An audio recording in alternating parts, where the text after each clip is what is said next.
Good morning, fifth and sixth grade. Today we're going on to 11.3 in social studies, and we're actually going to do two sections today. It's all under 11.3, but there's two sections of questions in it. So we're going to go straight through and do it all in one video.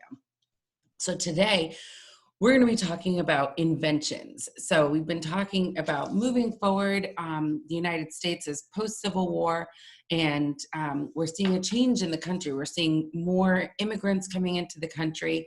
So it's becoming a melting pot of people and cultures and traditions. We've seen a revival with the Second Great Awakening of hearts being turned to the Lord. And now we're going to move into inventions. And so as this new age of America is coming about, we have people making inventions that are making life easier in the United States, whether that's in factories, whether that's out on the frontier. And so we're going to see this influx of technology and invention to help make life easier here in America. So we are on page 197. We're starting at 11.3, inventions, new ways to do things.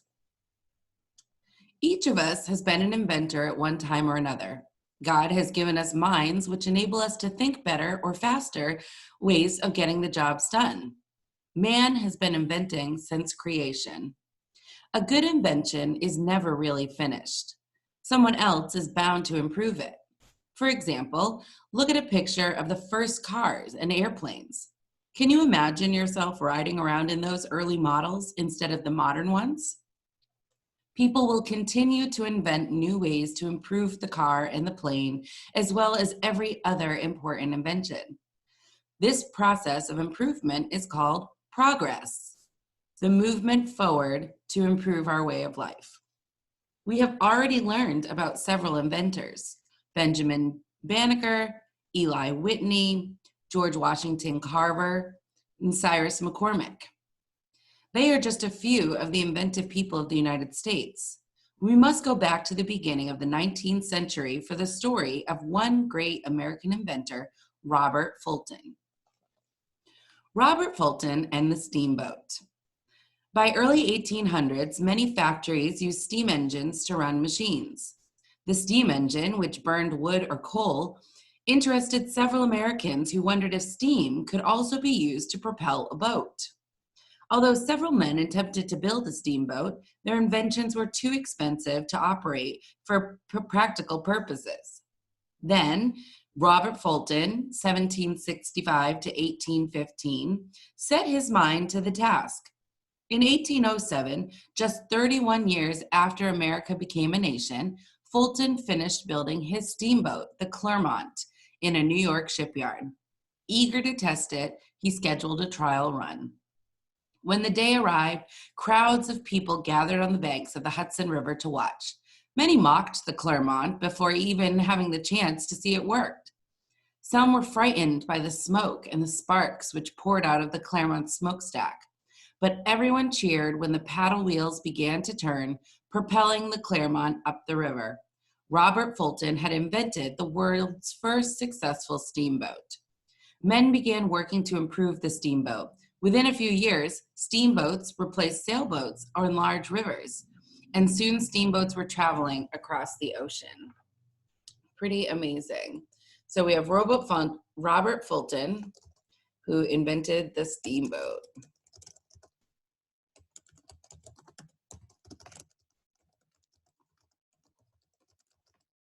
And the first was called the Clermont.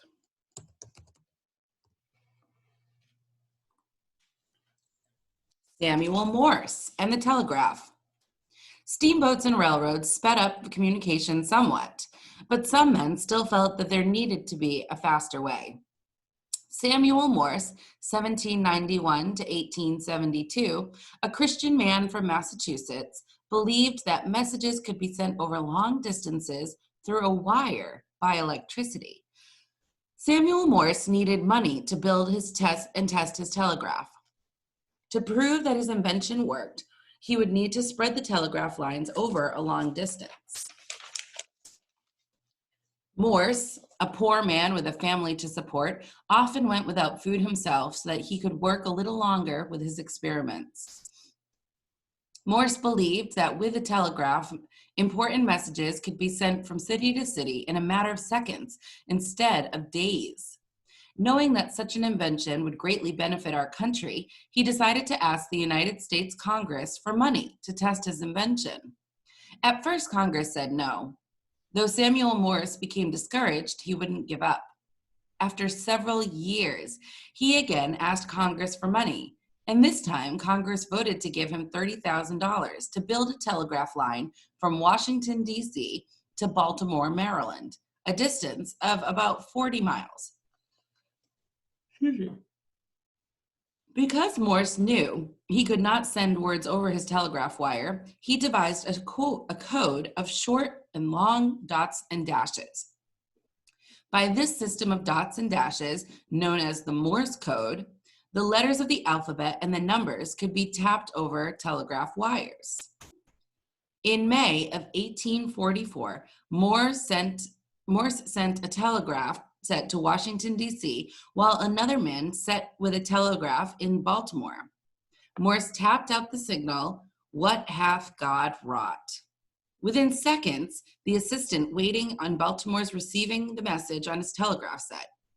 He promptly returned the message to Morse in Washington.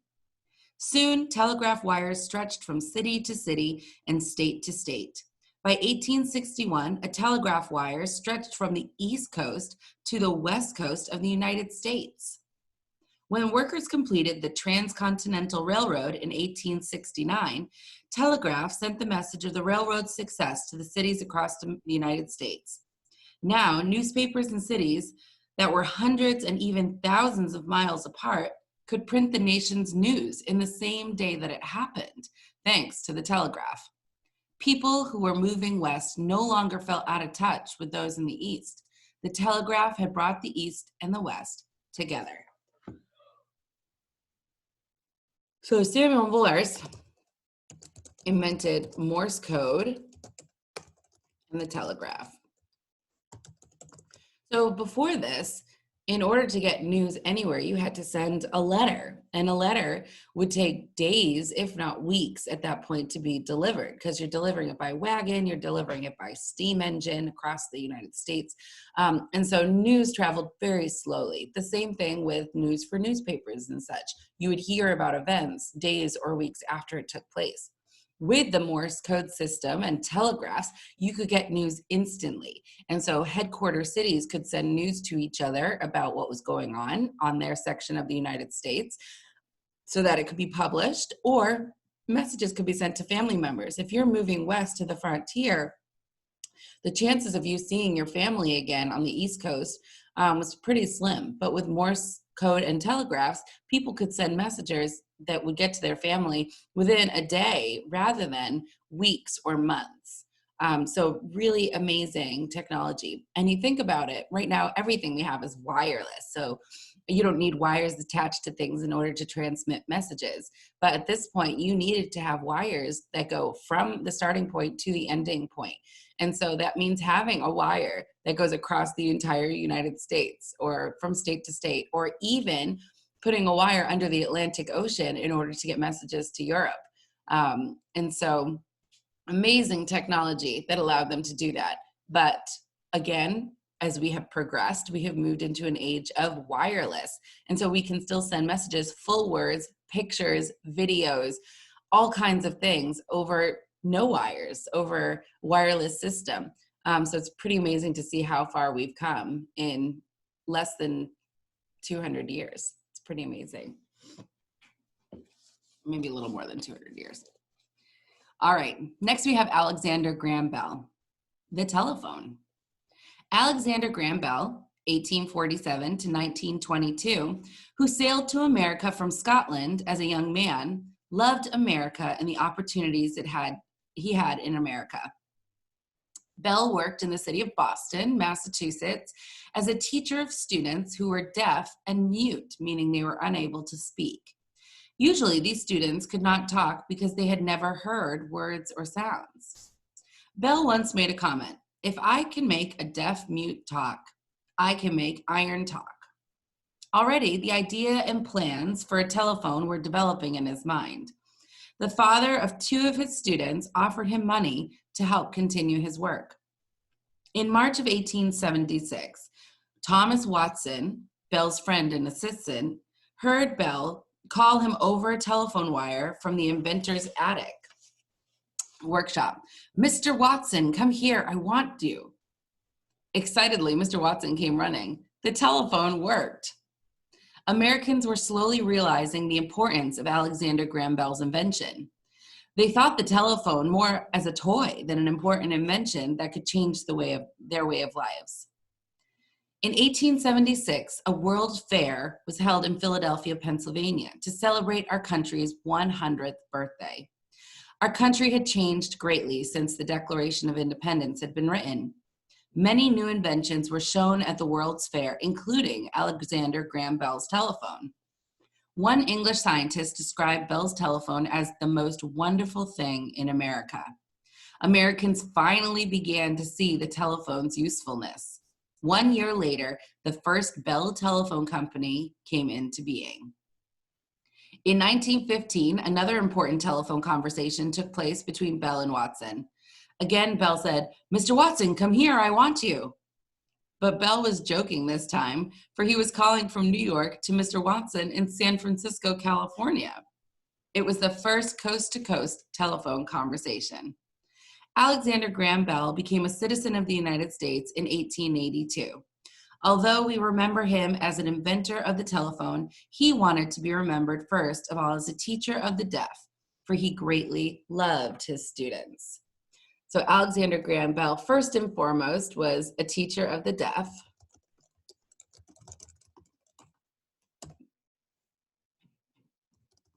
And he also invented the telephone.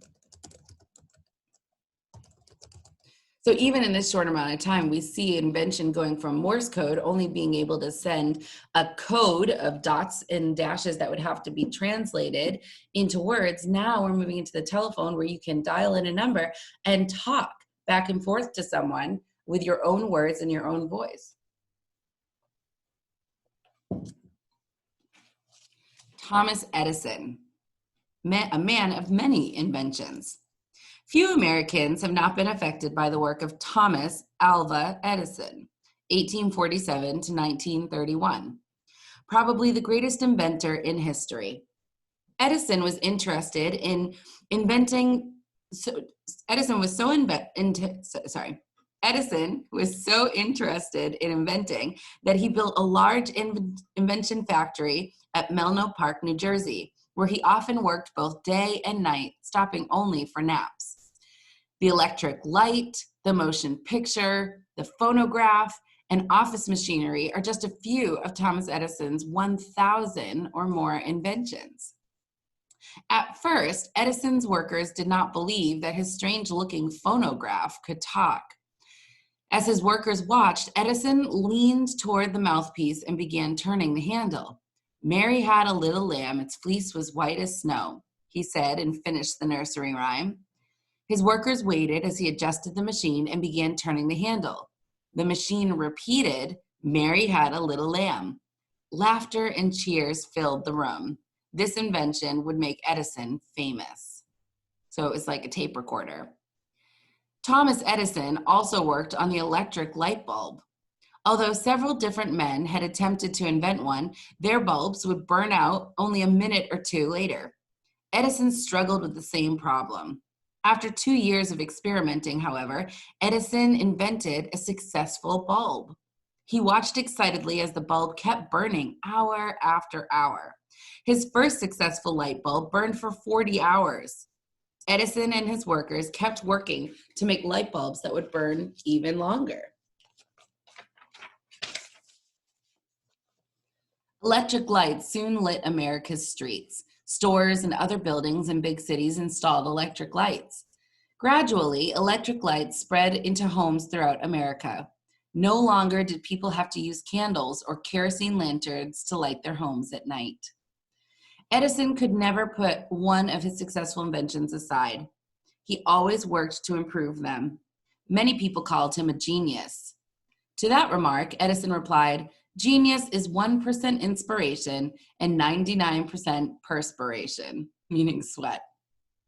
He meant that a good idea still needs many hours of hard work to make it successful. Although Thomas Edison's attempts at inventing often failed, he never became a failure. Instead, he chose to learn from his mistakes. Edison once tested a special battery 10,000 times without a single success. "Aren't you discouraged?" asked his friends, wondering why he wouldn't give up. "Discouraged?" he said. "Why, I've made progress. I found out 10,000 things that don't work." And with that, he went back to work. So he had quite a positive attitude about being progressive and about trying. And he understood that with greatness comes a lot of work. And as we see with all of these inventors that we've learned so far, a lot of them came from nothing and had to have people support them, or their inventions took years in order to get a prototype that worked successfully. So in order to be an inventor, these men had to be very ingenuitive, and they also had to have perseverance. They had to say, nope, I'm going to keep trying. And if they hadn't, just think of how our life would be different today. Yeah, maybe other people would have come up with things similar that we have, but life would be a lot different today if they had given up, if they have said, this isn't worth it, I don't have the time or the money for this, and decided not to move forward with their passions of these inventions. But thankfully, they did. So Thomas Edison, we have some of his inventions were the electric light, which I am very thankful for. The phonograph, which is the beginning of being able to record things, recording music, recording speeches, recording messages. So this was a really huge invention. People could start listening to music in their own homes. People could start listening to speeches from presidents or famous preachers. And so this really changed the way people were able to get information and enjoy themselves in their own homes without having to go out. And office machinery.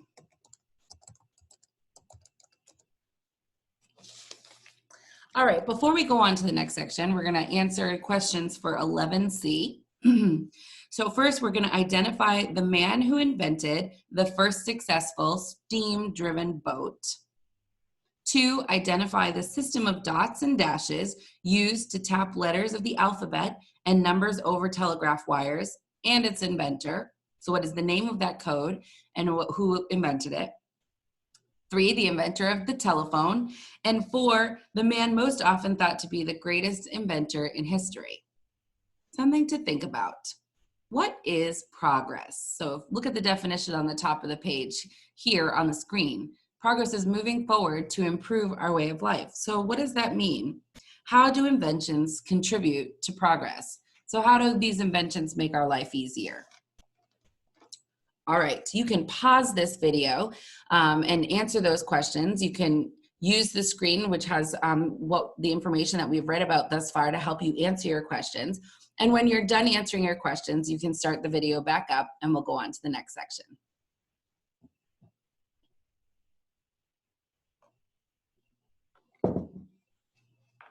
All right, we're gonna go on to the next section, which is Henry Ford and the automobile. Today, nearly every American family owns a car.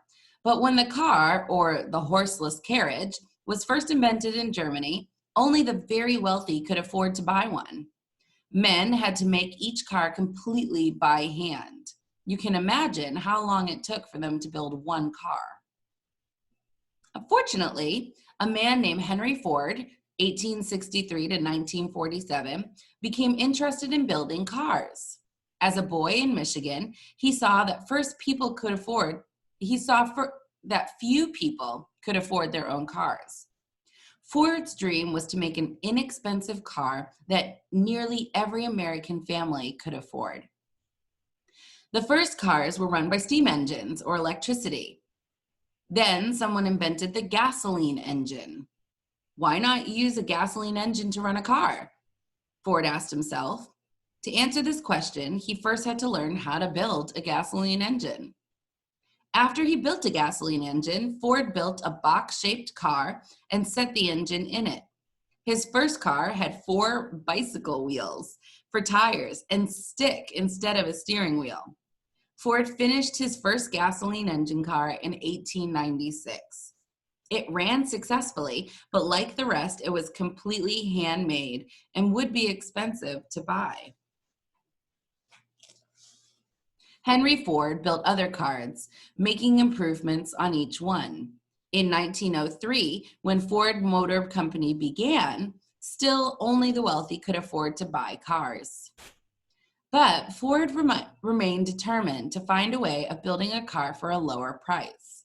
So at this point, price is in relationship with time. So the amount of time, the longer it takes to build something, the more expensive, because time is money. You have to pay for the people building it, the materials, all of those things. And so the longer it takes, the more expensive it is to build.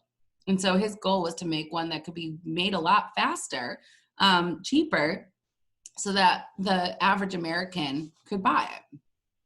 At last, Ford developed the assembly line method, which he used to produce his Model T. And you can see a picture of the Model T car up at the top. On an assembly line, each person has his own special job to do. The worker became very skilled in this job and can work quickly. To make work even faster, the car comes to the workers on a moving belt, which moves at just the right speed to allow each worker to finish their job. By hand, it took many days to assemble one car. With the assembly line, one car could be completely assembled in less than 2 hours. Because it took less time to build the cars, they could be made at a much cheaper price, a price that most American families could afford. By 1914, there were more than 1 million cars on the road. So assembly line, this is still used in almost every factory today that manufactures. And so what this means, instead of one person building every part of the car or a couple people building every part of the car, you have people that specialize in one part of building. So their job might be putting on the axles or putting the engine together or putting on all of the accessories like the steering wheel and the shifter and the pedals, or it might be putting the leather on the seats. So they had that one job. And so every car that came by, they would do their one job on that car. And they said they had it on a moving belt. So if you think of, if you've ever been in an airport, some airports have those moving walkways, and it's just like a conveyor belt that you can stand on, and it just slowly moves you down the walkway instead of having to walk. That's kind of what we're seeing here, where the cars would be on a conveyor belt that would slowly move it along. It would stop for a certain amount of time. The person at that station would do their job on the car, and then the car would keep going to the next. The next car would move up, and that same person would do that same job on the next new car. This created a much more efficient way of getting cars built. And we see the assembly line system being used in almost all factories today, whether it's food processing, whether it's items that we use out of plastic, no matter what it is, it's on an assembly line. Now, most machines today, or most factories, are run by machine, so it's robotic machines that are actually doing all the work of putting things together. But there are still a lot of assembly lines where there is a human interaction. It might be putting things in a box, moving the box, putting the next thing in the box. It might be wrapping candies. Sometimes some places wrapping candies by hand. So as they come down, you have to wrap it and send it on to the next. It might be quality assurance. And so standing, watching the things going by and taking out the things that didn't get produced correctly or had a default in it. So the assembly line is really important even today, as more and more things are being mass produced by factories, and at a faster rate because there's more people wanting them. So the demand is higher. And so the assembly line has really transformed the way that factory work is done to make it affordable for the average American and around the world, rather than the wealthy only being able to build or buy manufactured goods. Ford's dream did come true. He may not have been the inventor of the car itself, but he was the first to use the idea of the assembly line to build cars. By using the assembly line, Henry Ford made his own reasonably priced car that most Americans could afford to buy. Soon, other factories were using the assembly line to create other kinds of goods, faster and cheaper. As manufacturers put this good idea to work, America began to enjoy a better way of life.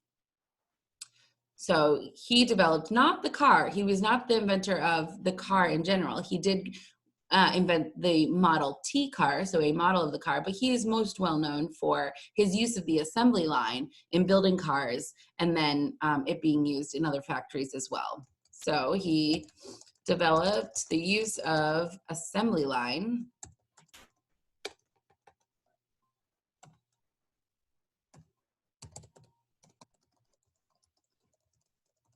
in building cars, making cars more affordable for the average American.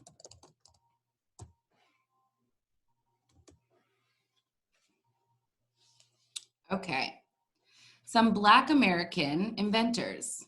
One Black inventor, Jan Ernst Malzlinger, was a shoemaker in Lynn, right in our backyard, Massachusetts.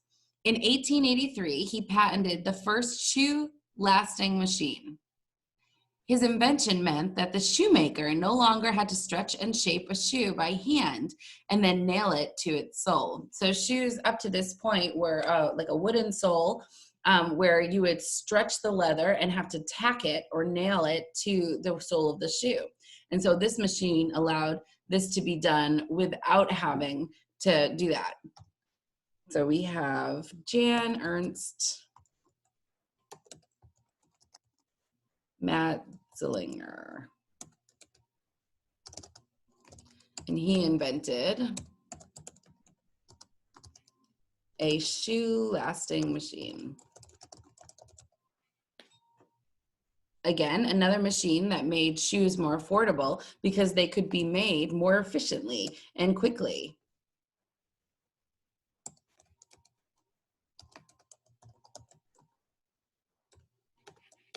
All right, the next person we have is Norbert Rouleau. In 1806 to 1809, Norbert Rouleau traveled from New Orleans to France, where he became an engineering professor. After returning to New Orleans, he invented a sugar refining process, which greatly reduced the cost of refining, which means removing the impurities from sugar, and revolutionized the sugar industry. So again, sugar. So he invented a sugar refining. Sugar was, as we learned before, was one of the first major exports for in the triangular trade, as we talked about before. And so sugarcane would be grown in the Caribbean. It would be sent up to America and refined and made into molasses. That molasses would be shipped out and made into rum. And so we had this triangular trade that was really the foundation of trade amongst different countries. And so, and sugar, as the more and more people there are, sugar is becoming at a higher and higher demand. And so to refine it, to make it into a product that can be used in the homes, you'd have to refine it. And so this machine allowed it to be refined a lot quicker and easier than before, so that sugar became more readily available to the average American in supermarkets and wouldn't have to be specially bought by the wealthy. All right, next we have Granville T. Woods.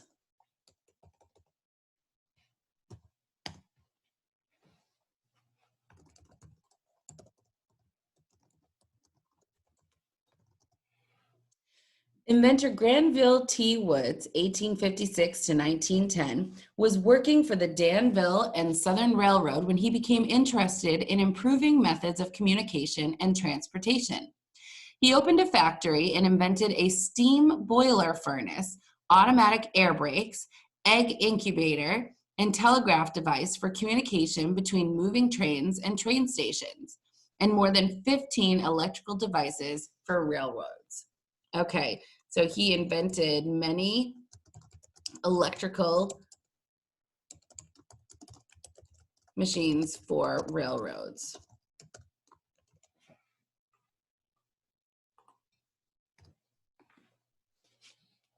Garrett A. Morgan.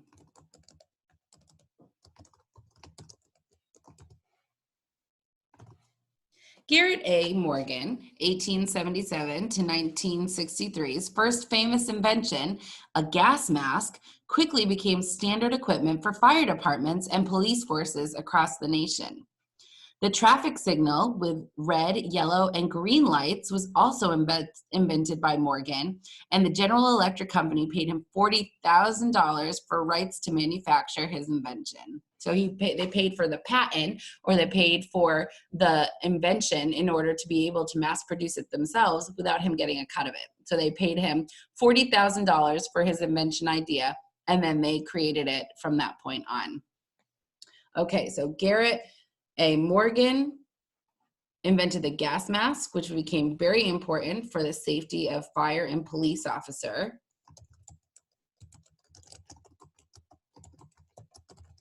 And he invented the three-colored traffic signal.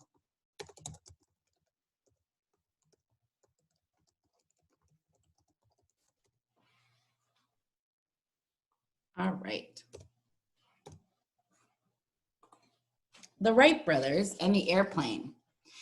In 1878, two brothers, Wilbur and Orville Wright, began making toy helicopters from bamboo, cork, and paper. 11-year-old Wilbur, 1867 to 1912, and 7-year-old Orville, 1871 to 1948, experimented with several designs, but they found that the bigger they made their helicopters, the less easily the toys would fly. The two disappointed brothers wondered why. Some men were also interested in flying and were asking themselves other questions. Would it ever be possible for man to fly? Men had flown in balloons, but a balloon is not the same as a flying machine. Some men had tried to fly by strapping wings to their arms. Some had built strange-looking machines, but all had failed. After the Wright brothers grew up, they became the owners of a bicycle shop, but they were still interested in flying. Their bicycle shop became a laboratory. Several men had experimented with gliders, and the Wright brothers decided to build their own. After several years of work, they finished. On the advice of the United States Weather Bureau, they decided to test their glider at Kitty Hawk, North Carolina, where sandy beaches would give their glider a soft landing and good ocean winds would help it fly. Their glider was successful, but the brothers were not satisfied. They built a second glider and then a third. The third flew more than 600 feet. Again and again, they tried their third glider until they had made almost 1,000 flights. It was the best glider any man had ever made. So a glider, if you've ever seen a glider before, doesn't have an engine. It's not propelled by anything, but it's basically a kite that you can attach yourself to. So you would hold on to the glider by the bottom, and it's a big set of wings over you, and you would have to start at a higher point and then run and jump off a cliff or something else, and then you would glide on the wind, using the glider part as kind of like the wings of a bird, catching the wind and being able to glide downwards. You are able to fly and to move through the air, but you can only move in one direction, the direction that the wind is blowing, and you're kind of at the mercy of the wind. So if there's a gust of wind or a storm that comes up while you're gliding, it could be very dangerous because you don't have any way of steering or propelling you upward. You're just at the mercy of the wind that you are gliding on. Now they were ready to build an airplane with an engine. Gasoline engines were already being used in cars, but they were not light enough to use in a plane. The brothers had to build a lighter gasoline engine. They also had to design special propellers for their plane. It took the Wright brothers almost a year to build their first airplane. On December 17, 1903, they were ready to test it. Orville warmed up the engine. The airplane started forward, slowly lifting itself into the air. That first airplane ride lasted 12 seconds. So a year worth of building for a 12-second ride. Orville had flown 120 feet. The brothers made 2 flights that day. Wilbur made the third flight. It lasted 59 seconds and flew 852 feet. These 3 flights were the first powered flights in a machine that was heavier than air. But only a few newspapers across the nation carried the story. People just could not believe that a man could really fly. They thought that the story was a joke. The Wright brothers would not give up. They continued their work on the airplane and made improvements. By 1908, people finally became interested in the airplane. Although Wilbur Wright died in 1912, Orville lived on until 1948. During his lifetime, he saw great improvements that other men made on the airplane. By the time of Orville's death, large airplane companies had been formed, and some men were even beginning to talk about flying to the moon. Okay, so the Wright brothers invented the first engine run plane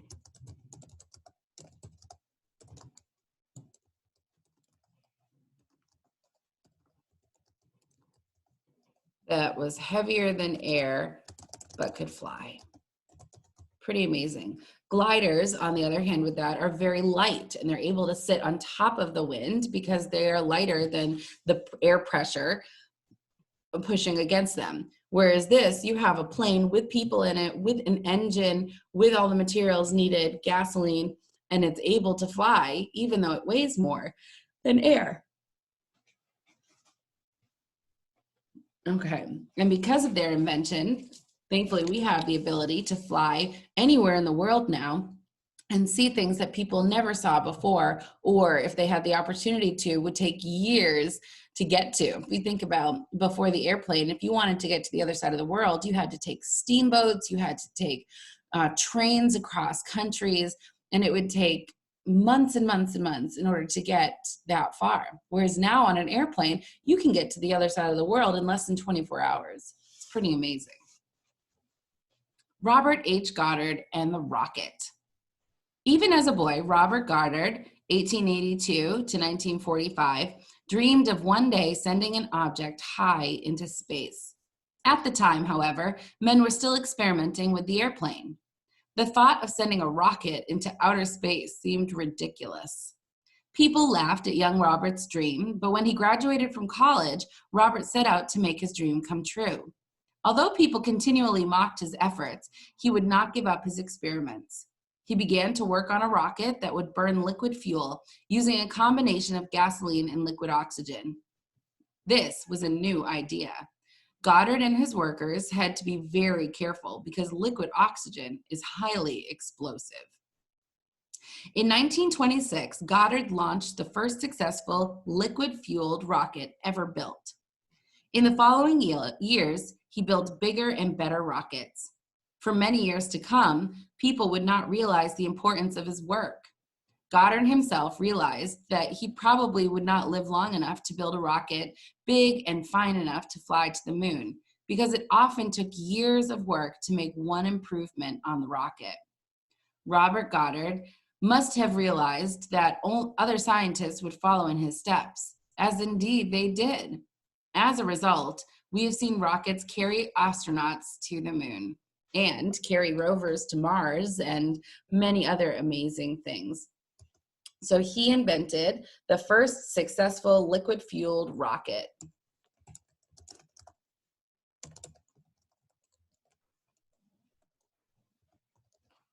So notice how it says successful. So other people had worked on this idea before, but no one had ever succeeded. So he invented the first successful liquid-fueled rocket.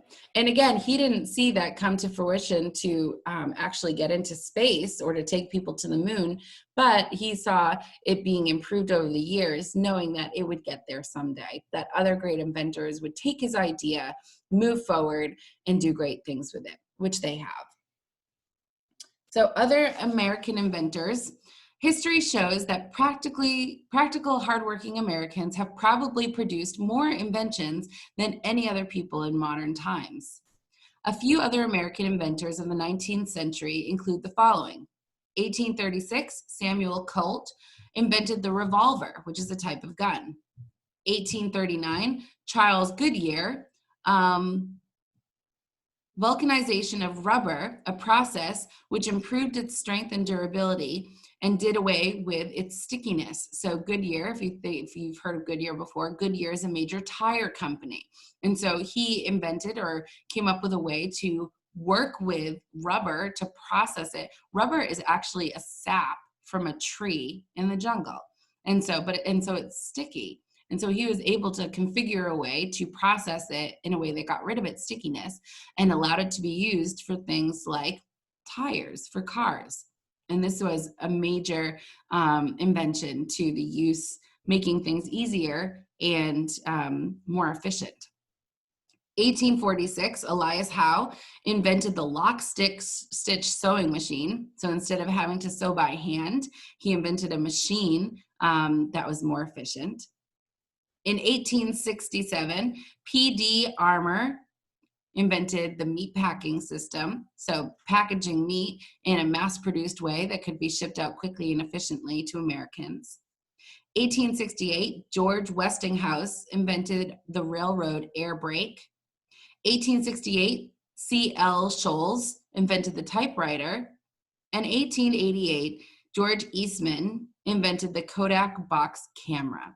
And so we can see over less than 100 years, these inventions really transformed the way the average American did life, offered many things that made life easier, that made life more efficient, and became more affordable, because up to this point, most of these types of things were only available for the wealthy because it took so long to build them. All right, few questions to answer for today. Identify the man who made the automobile affordable. Identify the inventor of the traffic signal. Identify the inventors of the airplane. Identify the man who launched the first successful liquid-fueled rocket ever built. And then think, how did the assembly line make cars more affordable? So think about, what was the purpose of the assembly line? What did it do that was different than how cars were built before? And why did that make it more affordable for the average American? So if you want to pause this video to have the information on the screen as you answer the questions, you can go ahead and do that. Next time, we're going to be moving forward into new frontiers. So as we continue moving westward, we're going to see the acquisition of Alaska and Hawaii into the United States. We're going to talk about the Spanish-American War, and then we're going to finish up this chapter. So I will see you next time.